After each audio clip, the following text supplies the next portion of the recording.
Back in September 2019, I ended up meeting up with a girl in the comments section of a Facebook post. She was really pretty and seemed really cool, so after a few weeks of talking, I decided to drive all the way from White Plains to Pittsburgh just so we could hang out for a weekend. I remember a friend asking something to the effect of, "Have you talked to her much on the phone?" And I told him we'd spoken a little, but that we'd mostly talked via text and Facebook Messenger. And he recommended that we talk in long form and about a lot of different stuff too. Otherwise, I might get a nasty surprise. Well, I guess he was right. And now I won't bore you with all of the details, but let's just say me and this girl weren't nearly as compatible as I'd hoped. And then while I'd originally planned on staying the whole weekend so me and her could get some food, maybe catch a movie, I decided to just cut my losses and drive back to New York on Saturday evening. I figured if I hit the road at around 7 p.m. I could be back home by around 1 the next morning. And no doubt I'd be exhausted by the time I got home, but not too beat that I'd risk getting into an accident or anything. So with my mind made up, that's what I did. After getting a quick bite to eat, I was on the 22 by 7:30, and then after 3 hours of driving with the setting sun in my rear view, I saw a sign for Rosecrans, PA. It had been dark for maybe 30 to 40 minutes, and I remember seeing a Sunoco gas station all lit up just off the highway to my left. Then just a mile or two up the road, and in timeless fashion, my gas gauge lit up with a low gas warning. Maybe that's just my luck, that it never lights up as I'm approaching a gas station, only ever when it's just a speck in my rear view. But I was also driving on one of those divided highways, the kind with a whole-ass miniature park between the two stretches of highway, and this obviously meant that there was no turning around for miles. And then I asked my phone, "Hey Siri, where's the next gas station?" And then my phone started talking about another gas station that I'd find if I turned onto US 15. I'd have to drive another 20 to 30 minutes or so, but it was there, and I wasn't about to run out of gas and get stranded like an idiot. And I remember checking the highway ahead of me and not seeing any other cars behind me or ahead of me, so I thought it was safe to actually look at my phone screen to make sure that I'd take the right turn. And I swear to God, I looked for no longer than 2 seconds at the most, and then when I brought my eyes back to the road, there she was, dead ahead of me.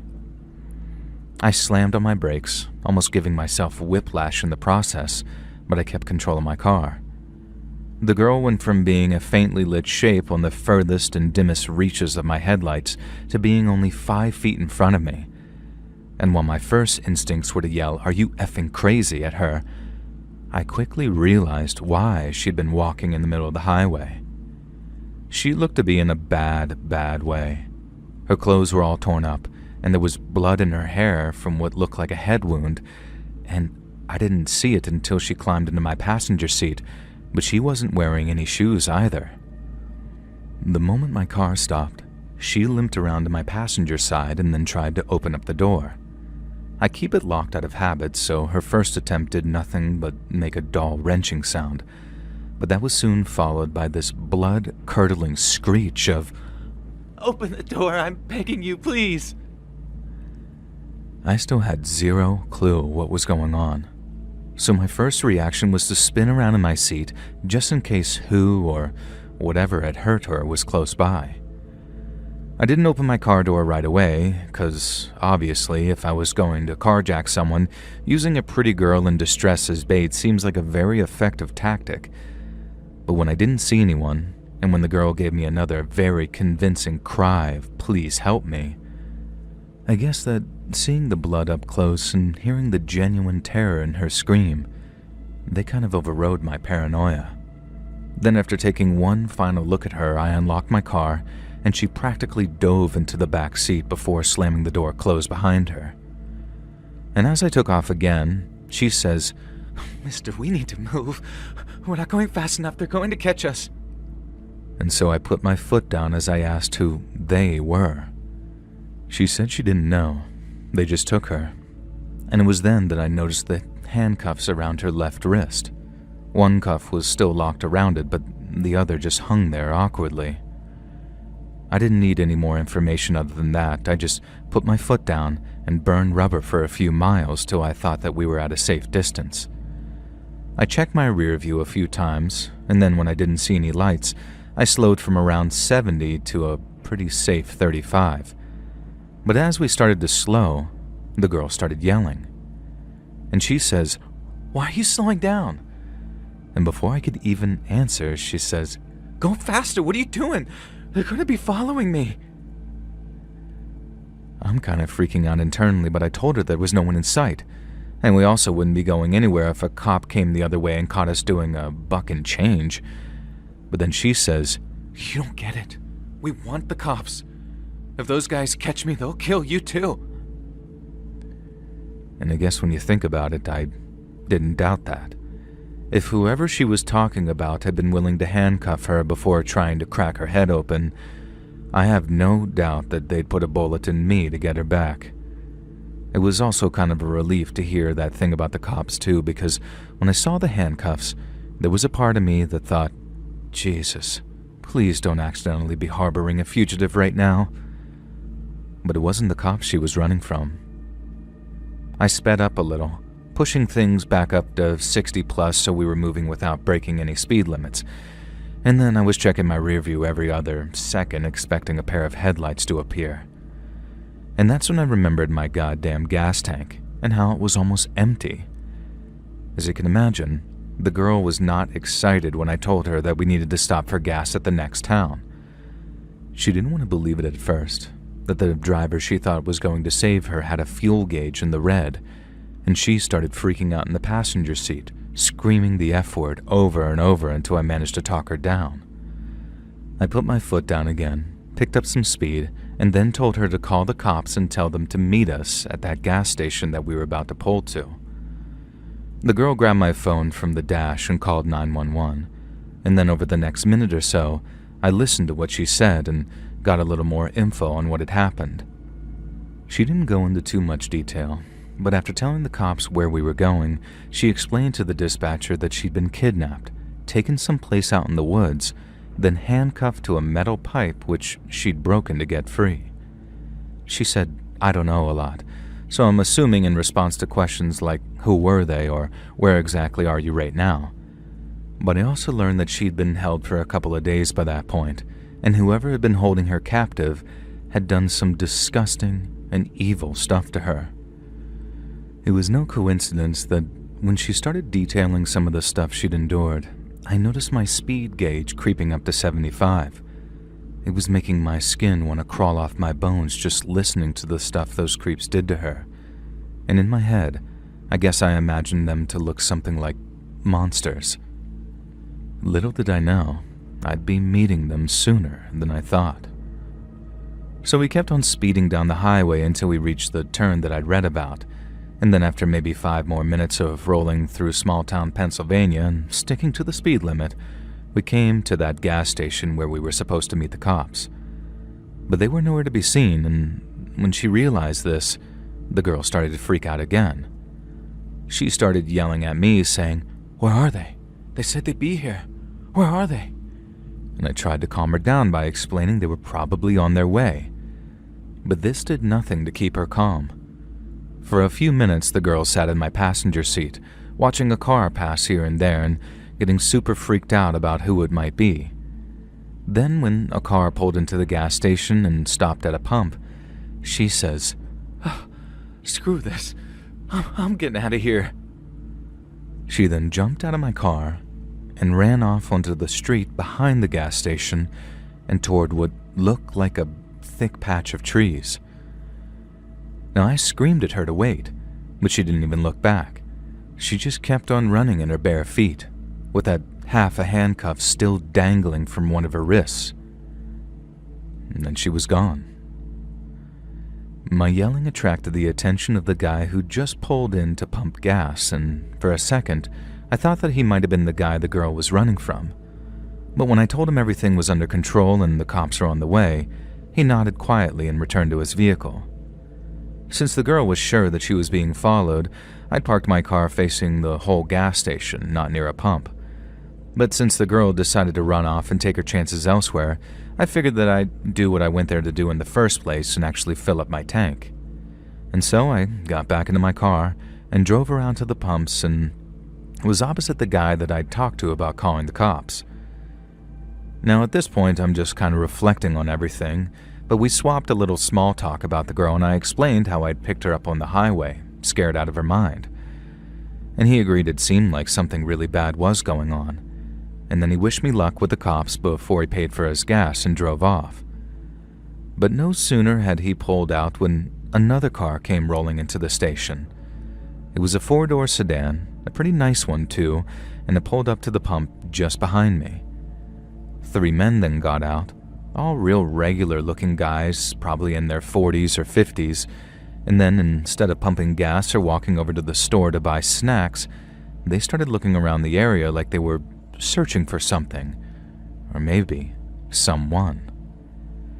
I'm keeping one eye on my gas pump and one eye on the guys that just pulled up, and then suddenly, the oldest of the 3 says, "Hey, you haven't seen a little lady walking around here, would you?"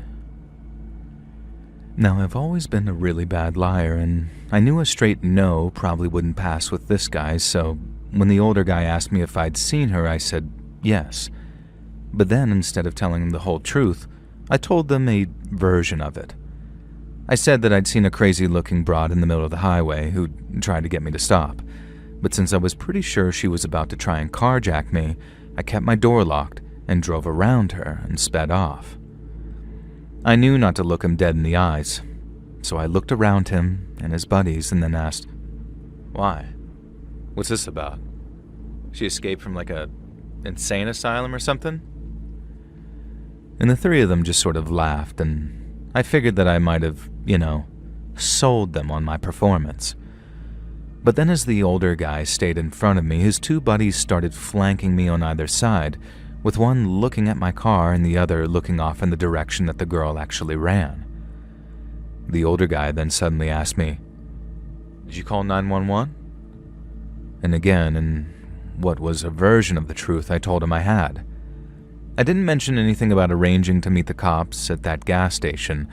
I just said that I called them because I was worried some crazy B-word was going to end up splattered on the highway, and some poor schmuck like me was going to end up going to jail over it. I'm not saying it was an Oscar-winning performance, but I tapped into some genuine emotion there. Yet no matter how convincing I thought I was, the guy's 2 friends weren't moved in the slightest, and one of them was now looking through my car windows, clearly looking for any sign of that girl.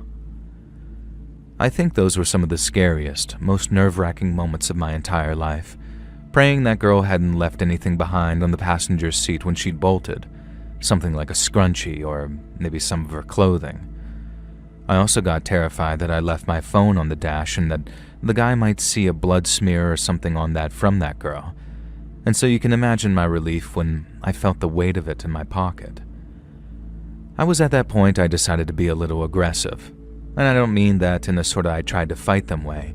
It was almost like a normal person would want to know why their car was being inspected, and that's what I asked. I turned to the guy looking into my car, and was kind of rude and standoffish when I said something like, "Hey, what are you looking for, buddy?" And he looked at me, and started backing off away from the car with nothing but a smile. The older guy then said something to the effect of, "Don't mind my friend there, he's just a curious soul." Something really creepy like that, and then they made their excuses and moved on. As I went to pay for my gas, the 3 men were still walking around the gas station. They were doing it less urgently than when they'd first arrived, more subtly too, but they were still looking for that girl. I walked up and down in that store after paying for my gas, making out like I was just an indecisive snacker, and then a few minutes after, the 3 guys got back into that sedan and left. I then made myself some coffee, ate a few protein bars while I told the clerk that whole story, and then walked outside to meet the cops when they showed up maybe 20 minutes after I'd hoped they would.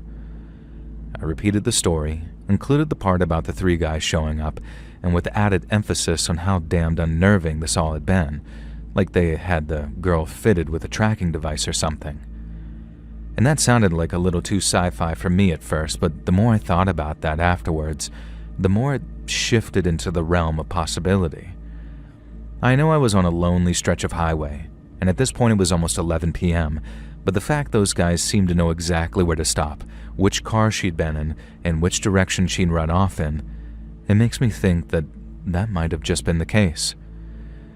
Even the cop that I spoke to agreed that if it was some kind of kidnapping situation, the girl could have been fitted with some kind of tracking device, most probably in the handcuffs that she was still wearing when she got into my car. And before he left, one of the cops thanked me for calling it in and added that even though it had been a stressful and potentially traumatic situation, getting the police involved was the right thing to do, and meant that we were one step closer to bringing everyone involved to justice. And the guys chasing the girl had potentially made a huge mistake in getting their faces and license plate on the gas station's cameras, and if it was me that had led them there, I should feel proud of myself. It was pretty cool for him to say that, and definitely made me feel a little bit better about this whole thing, but it was also just about the only thing that really did, because all my other thoughts about it were dark and dark and more dark, and they played out on the rest of the ride home too, which was a whole 3 hours of wondering what the hell had I almost gotten myself into. I got a call from a detective a couple of days later, and after retelling that story to him with as much detail as I could remember, I asked if the girl had been found. And according to him, they hadn't found anybody but the owner of the vehicle the men had traveled in, and that basically they were still trying to figure out what the hell was going on. The detective said if he needed to ask me anything else, he'd give me a call, but that was the last I heard from him, or any Pennsylvanian cop for that matter. And I still think about that girl every now and then. I wonder who she was, who those men chasing her were, and if she ever got far enough away from them that she wouldn't have to live scared anymore. But a part of me thinks that in the same way she wouldn't just give in, the same way she'd patiently engineered her own escape, those men chasing her won't give in so easily either, especially when she still has a voice to tell the truth about what happened to her. Some days, when I'm in a brighter mood, I like to think she got away, and that she's raising kids with a good man someplace with all that darkness being just a memory for her.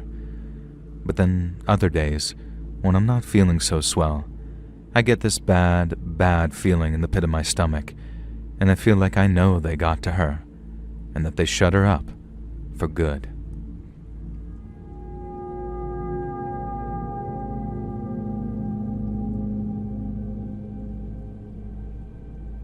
My name's Nick, and I'm from England.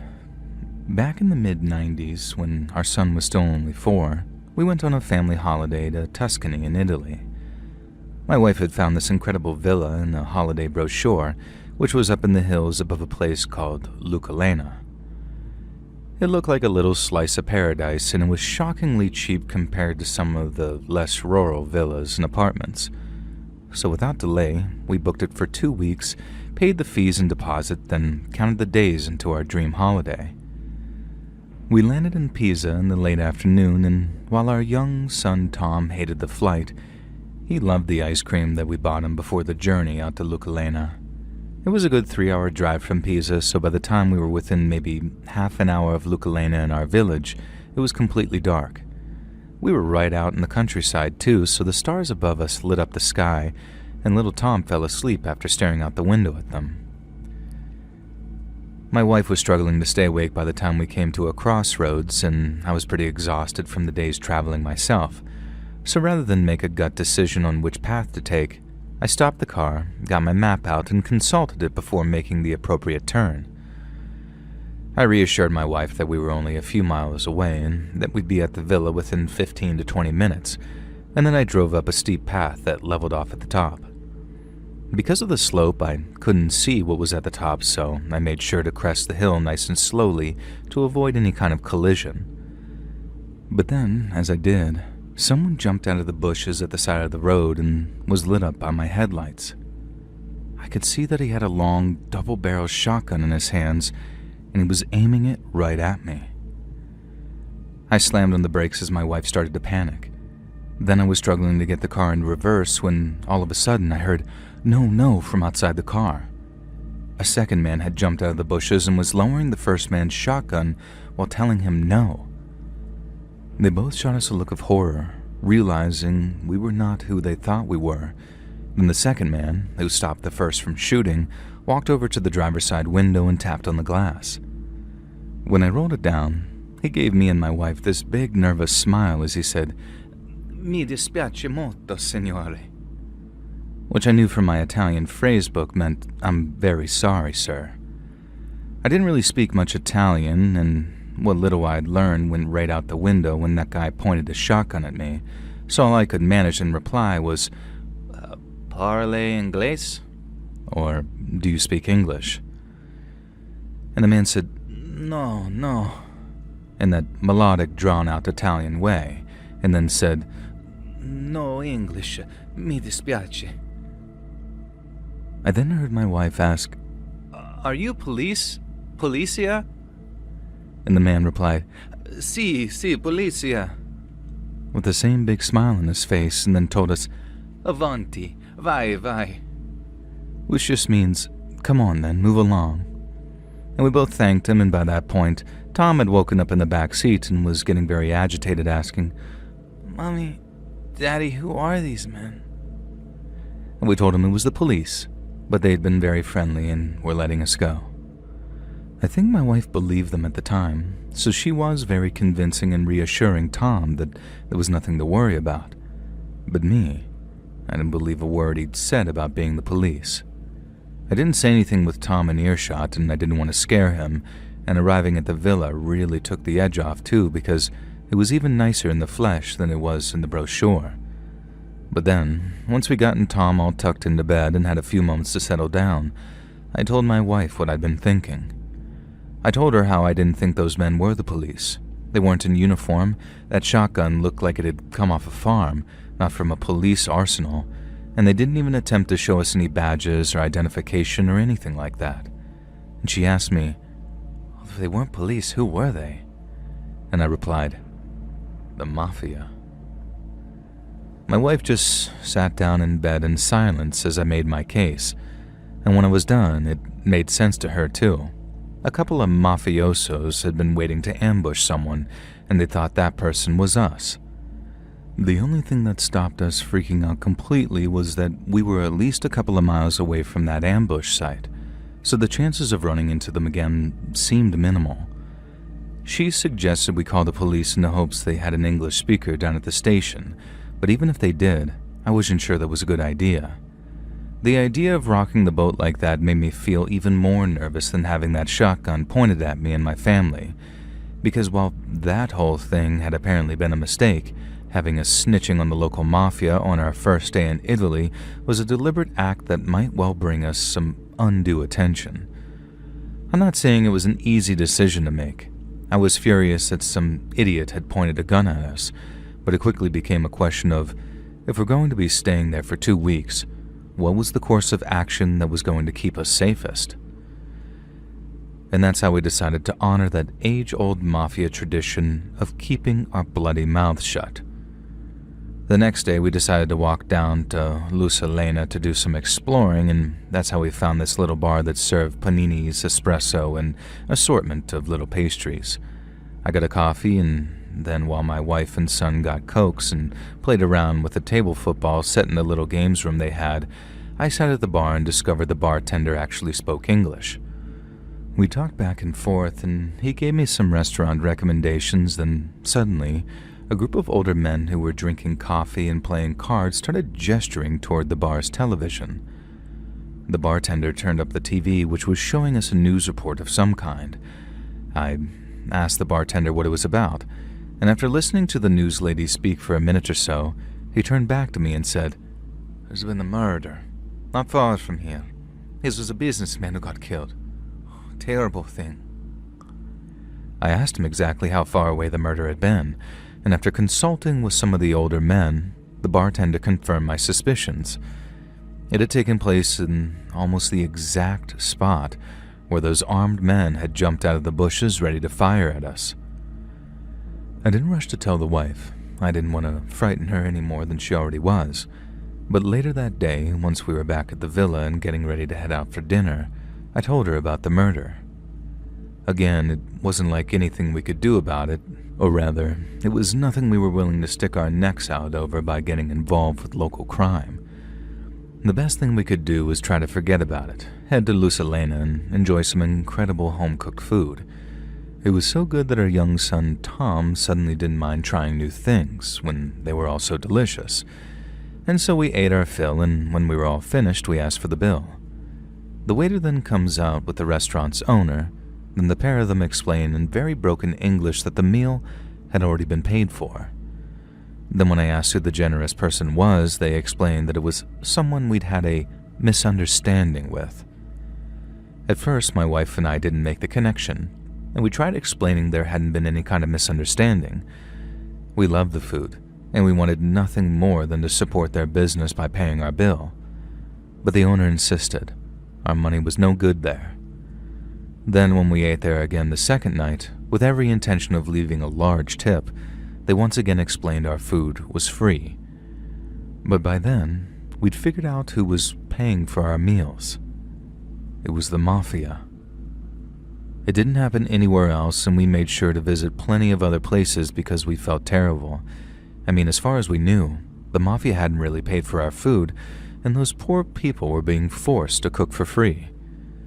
But then, every time we did eat there, they seemed really happy to see us, and the waiter would always bring our gelato for our 4-year-old son without us asking for it.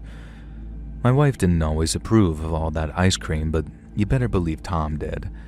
That made us think that maybe those mafia guys really were paying the owners for all our food, and that they were running a little scam of their own and giving us as much as possible so they could claim it all back from the mafia. But since we didn't see them ever again, I suppose we'll never know. They never reached out to us, and we didn't see those 2 armed guys around the village at all, but I suppose it was probably a case of they saw us, we just didn't see them. It was an amazing but very intense holiday, but the next time we visited Italy, we went to a completely different part of the country and had no repeat encounters with any nocturnal assassins. We had to pay for all our meals, which my wallet definitely wasn't thanking me for, but we still found that second holiday much more relaxing than the first.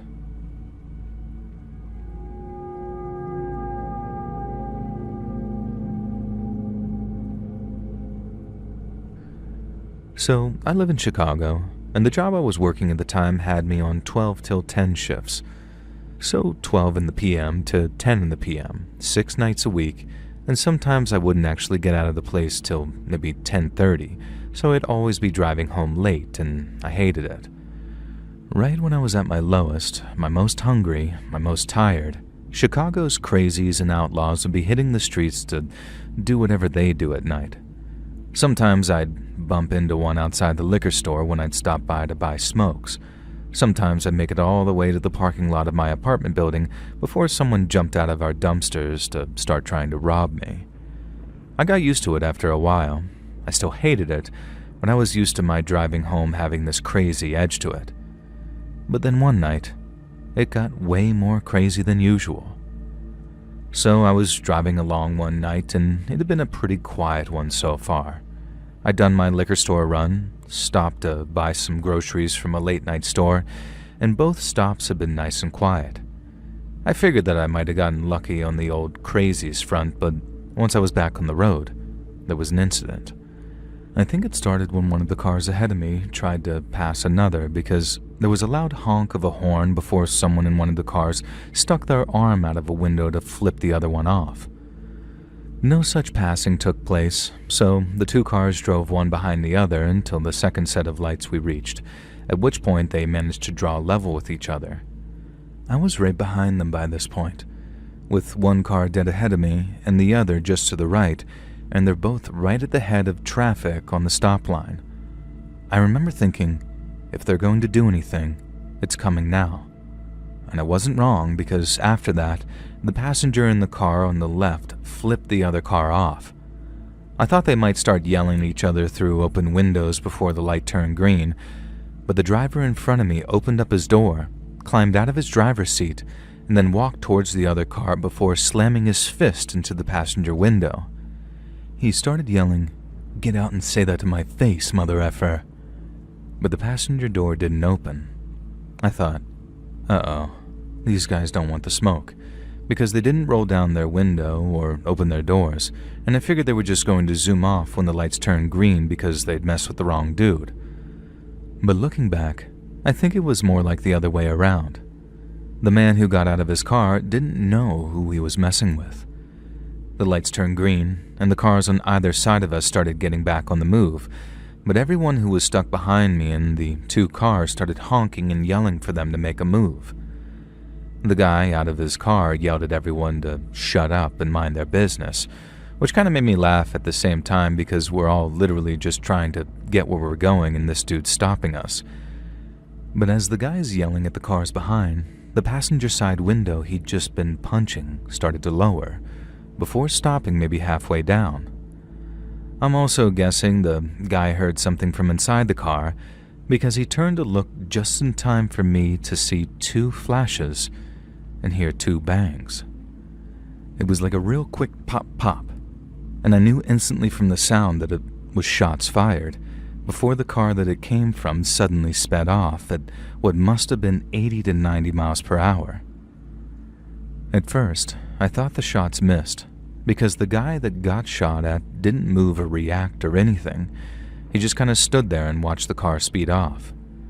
But then he turned to walk back to his own car, and I realized the shots, or at least one of them, hadn't missed.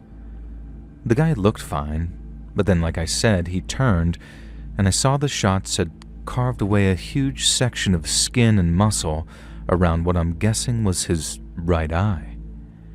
He kind of staggered as he walked, with all this blood pouring out of his head, and then I remember how he put a hand up to his head and saw the blood on his hand when he pulled it away.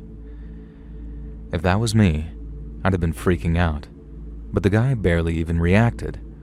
He just sort of kept stumbling towards his car for another step or two before his legs seemed to stop working altogether.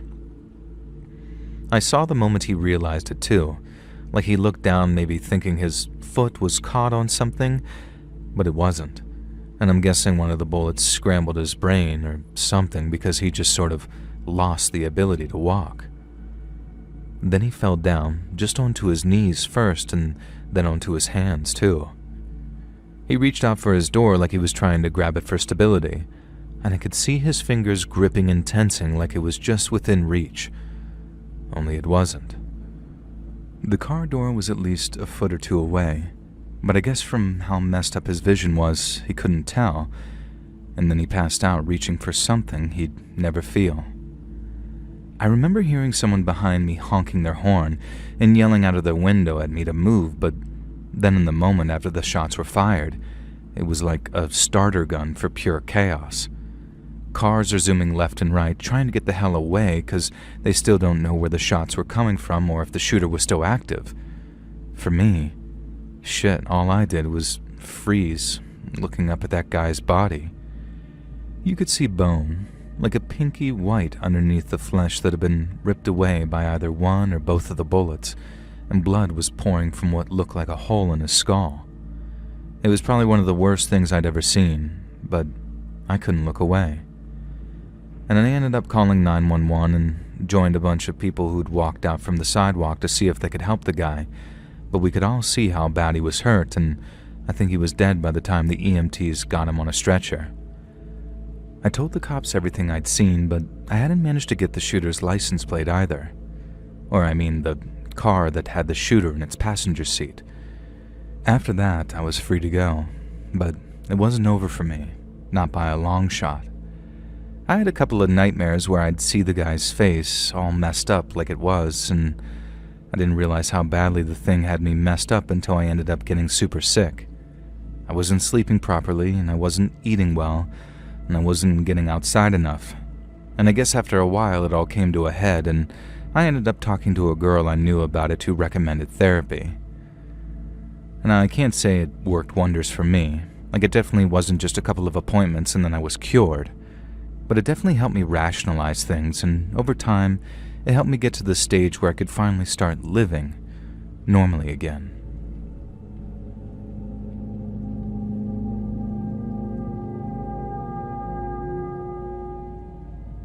So I understand that you're a submission-driven channel, and after hearing the story of an English journalist in a video titled Wrong Turns, I am reminded of one of my own well-worn tales. You see, although I have long since retired, I too worked as a member of the press, and from the late 1960s to the early 2000s, I wrote dispatches for the likes of the Times, the BBC, and the Associated Press. And my career took me all over the world, from Africa to the Americas to the far and the Middle East. But perhaps no place on earth has affected me more acutely than the one I'll write about today. And that place is Afghanistan. So on Christmas Eve of 1979, and after a period of political instability for their marionettes in the Afghan government, Soviet paratroopers jumped from the skies over Kabul and captured the capital's airport. The next day, the Soviets confirmed what the world already knew. They invaded Afghanistan, and they were there to stay. My colleagues and I were gripped, and for two reasons. The first was that if Afghanistan fell, the Soviets had almost unimpeded access to India, a nation they'd been courting away from the West for quite some time. And for the second was all of the empires and great powers that had tried to subdue Afghanistan, not a single one had achieved its long-term goals of controlling it. The Persians tried, the Greeks tried, then the Mongols, and the British tried, on 3 separate occasions in the case of the latter. But no one ever managed to conquer what became known as the graveyard of empires. Then again, the Mongols only had steppe ponies, not thousands of cutting-edge battle tanks, and so at first, all bets were on for the Soviets. But it's a good thing they weren't made with a bookmaker, otherwise a lot of people would have lost a lot of money. At first, rural resistance melted away in the face of the Soviets' overwhelmingly superior firepower. But as the spring fighting season kicked off in March of 1980, the native Mujahideen, which roughly translates to holy warriors, came back with a vengeance, quite literally in some cases. As ambushes on Soviet convoys increased, the country they'd once declared conquered didn't quite seem so conquered anymore. And as 1981 rolled into 1982, Soviet casualty numbers kept on rising. But as the number of Russian deaths rose, so did international interests in the plucky rebels who had swapped their shepherding crooks for AK-47s, and were giving the Russians as good as they got. And that, ladies and gentlemen, is where your humble narrator enters the story. One of the largest backers of the Afghan Mujahideen, aside from the Gulf Arabs, was the United States, who channeled their support through the friendly nation of Pakistan. Weapons, ammunition, food, and medicine were all smuggled through the mountain passes of the Afghan-Pakistan border. The same applied to journalists, too, and once editors discovered they could send us in and out without getting us killed, they started issuing assignments left and right. They were all voluntary, of course. You could opt out if you so wished, and men with families and young children often did. Me, on the other hand, I was young, single, and eager to prove myself. So I flew to Peshawar, Pakistan, not far from the Afghan border. In Peshawar, I met a man named Naveed, an Afghan who'd been studying English at Kabul University before the invasion. Many of his fellow intellectuals were supporters of the Afghan communist regime, so they welcomed the Red Army with open arms.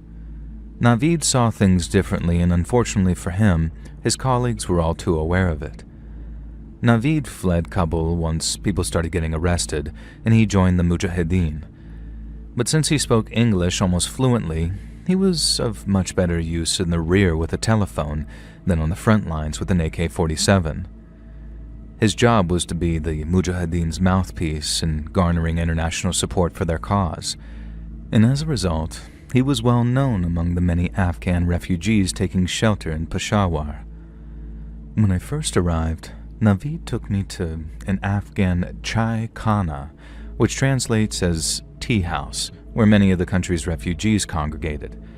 He introduced me to a woman who lost all 7 of her children when Soviet helicopter gunships targeted her village. She was a broken woman, dead behind those eyes, who claimed the only thing keeping her alive was the hope of seeing the communists driven from her homeland. I met several other people with similar stories, people who'd borne the brunt of their occupiers' attempt to drag Afghanistan into their unholy empire. At the end of the day, Naveed asked if I was ready to meet the people fighting for those refugees and for their right to return. I'd never been more ready for anything in my life, so the next morning, we began planning our journey into Afghanistan. Naveed told me that Soviet helicopters patrolled the border regions by day, meaning we had no choice but to travel by night if we wanted to avoid them. But crossing the borders by night was potentially even more dangerous than crossing by day. It wasn't just the Mujahideen or Spetsnaz operatives we'd have to be careful of either. Bandits roamed the areas which were prone to landslides, and the mountains are also home to wolves, bears, and snow leopards, all of which would be only too happy to make a meal out of stranded motorists. There was a bloody good chance we'd end up stranded too, as the only car Naveed could get his hands on was an old Tajik jalopy that only seemed to start after Naveed said a complex series of prayerful invocations. But even with everything stacked against us, there was no way that I was about to turn around and head home without at least trying to do my job. So that evening, once the sun was sinking low, we climbed into the car and off we went. As we drove away from Peshawar, the road rose to meet us as we drove closer and closer to the mountains. They loomed large in the distance like a family of sleeping giants, silhouetted by the orange glow of the setting sun.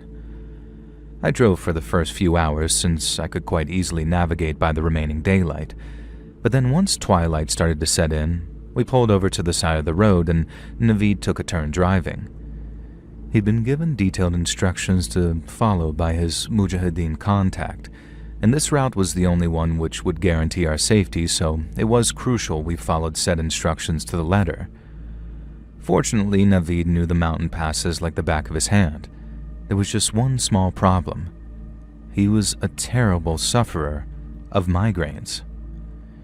It had been full dark for about an hour when I noticed him beginning to rub his eyes every couple of minutes, and then when he cursed under his breath, closed his eyes and began pinching the bridge of his nose, I could stay silent no longer. I asked if he was okay and if there was anything I could do to help. He explained he suffered terrible headaches, and so after giving him a couple of pills to alleviate the pain, I took over in the driver's seat for a while. But this only caused Naveed's headache to worsen. You see, as an Englishman, I was taught to drive on the left-hand side of the road. This is usually the case for those who grew up in Commonwealth countries, as they're generally taught in the style of their former compatriots. But the same cannot be said for Afghanistan. Afghans might have inherited our love for cricket, but they did not inherit our motoring sensibilities, and every so often, I'd hear Naveed in the passenger seat saying, "Mr. David, please, you must drive on the right." I'd apologize and correct myself, but in trying to follow his instructions as I peered out into the darkness beyond our headlights, I'd find my old instincts kicking in again, prompting another word of warning from Naveed. Eventually, he gave up, declaring, "Drive on whatever side you want, Mr. David, but be prepared for heaven if you stray for the right."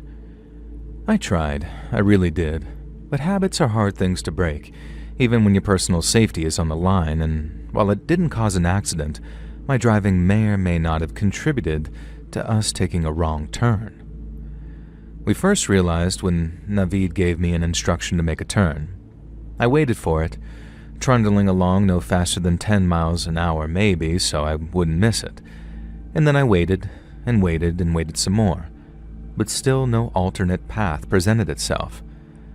I told Naveed that I think we missed the turn, or that I might have made a mistake further back and driven us down the wrong track. Every time Naveed got annoyed with me, he'd say, "God forgive me," in Arabic, and you can bet your arse he let out one hell of an astaghfirullah after I admitted to the wrong turn. If we weren't on the road the Mujahideen were expecting us to be on, we were in a very precarious position. But turning back might end up with us getting lost even further. We had to simply push on and hope Naveed started to recognize our surroundings, because if worse came to worse, we might end up running into some Russian special forces, which would be compromising to a permanent end, as they say. Naveed's migraine was at peak painfulness by then, possibly from the stress of having me drive him around, But this also meant that there was no switching over. I was the driver for the foreseeable future, and unfortunately that meant driving on the left-hand side of the road. And so we pushed on, driving along winding mountain roads in almost pitched darkness, while Naveed struggled with both his migraine and navigation. I kept us going as best I could, sticking to the track and moving slowly and steadily. But then suddenly, a large floodlight burst into life ahead of us, and we were instantly blinded. I heard somebody suddenly barking at us in Pashto, a language only Naveed understood, and he started to get out of the car and then told me to follow with my hands in the air. I'd been in some very sticky situations during my career, but nothing quite as hair-raising as that. We didn't know if they were mujahideen, government troops loyal to the Russians, bandits, or Spetsnaz operators who just so happened to have learned enough Pashto to order us out of the car. The man behind the light shouted another order once we'd slammed the doors closed. Then Naveed told me to do as he did and began walking towards the light. I remember thinking, this is it. This is how I die. Shot by some Afghan bandit for my fancy boots and sunglasses. Or perhaps tortured to death by Russian special forces, convinced I'm some kind of American spy. But after a few slow steps that dragged out into what felt like much, much longer, a voice behind the light called out a soft question that included the word Naveed. Naveed's demeanor changed instantly, like he just heard his lottery numbers called out or something. And I later learned that he said, yes, it's me, Naveed, in Pashto, at which point the entire situation turned on its head. His mujahideen comrades shut off the spotlight at their checkpoint and then began walking towards us, lowering their weapons as they laughed. The men began hugging each other and saying their salams before Naveed introduced me to the men. They seemed very pleased to meet me, which was a huge relief. Yet after a round of handshakes, there seemed to be a lot of excited gesticulation between Naveed and his friends. I couldn't understand what they were saying, but what I could gather is that after Naveed's friends asked him a round of questions, they began explaining something about the route we'd just taken. One of the mujahideen pointed to the road behind us, and Naveed seemed to turn around in horror for a moment before turning back. Then after a few sentences of what I can only assume was explanation, Naveed turned to me and embraced me so hard it forced the wind out of my lungs. "Thank you, Mr. David," he said. "Thank you, thank you, thank you." I patted him on the back, feeling nothing but confusion as he trembled against me. And then after stepping away and wiping a tear from his eye, Naveed began to translate what he'd just been told. The route Naveed had been given by his friends in the Mujahideen had been a very specific one, as it was just the only path in the entire province that wasn't either mined or covered by Soviet checkpoints. And the road we'd just driven down had been positively littered with pressure plate IEDs. Naveed's friends had wanted to know how the hell we hadn't blown ourselves to smithereens, and after a few questions of his own, Naveed figured out why.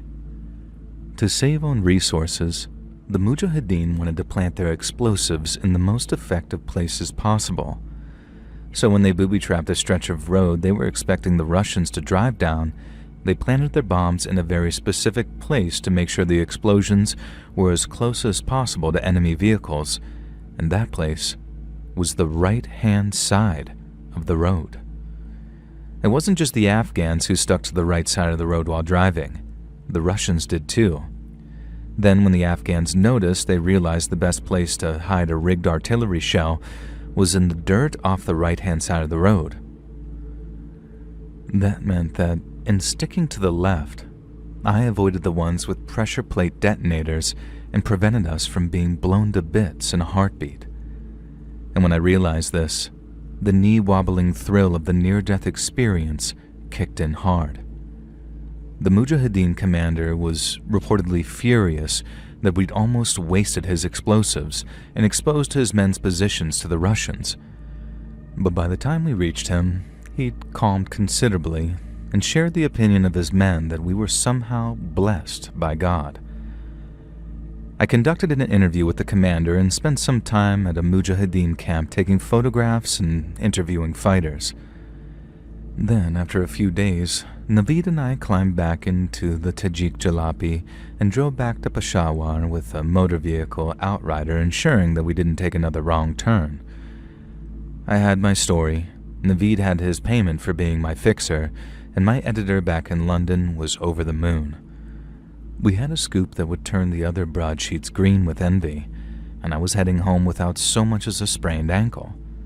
So all in all, it was a huge success, and I was free to move on to my next assignment. At least on paper I was free, because what I'd experienced ensured that there was some small part of me that would forever remain in Afghanistan. I made 2 more trips to the country, one in 1992 and one in 2001, shortly after the American invasion. My second trip in '92 filled me with hope that the warring factions could put aside their differences following the Soviet withdrawal and the defeat of the communist government. But that hope was sadly misplaced. I thought Afghanistan would get itself back on track, so to speak, and return to a trajectory of prosperity. But, as you know, thanks to a man named Osama bin Laden among many others, Afghanistan was doomed to another 20 years of war, factionalism, and ultimately, suffering. I've never quite lost my sense of hope for that place. There's still a holdout somewhere in my heart that refuses to give up the ghost.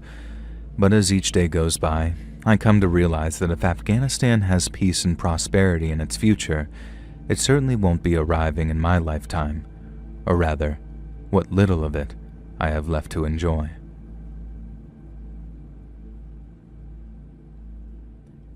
Hey friends, thanks for listening. Click that notification bell to be alerted of all future narrations. I release new videos every Monday and Thursday at 9 p.m. EST, and there are super fun live streams on Sundays and Wednesday nights. If you got a story, be sure to submit them over at my email at letsreadsubmissions@gmail.com and maybe even hear your story featured on the next video. And if you want to support me even more, grab early access to all future narrations and bonus content over on Patreon, or click that big join button to hear about the extra perks for members of the channel. And check out the Let's Read podcast, where you can hear all of these stories and big compilations located anywhere you listen to podcasts. All links in the description below. Thanks so much, friends. And remember, if you're missing an AirPod, dig in yo butt.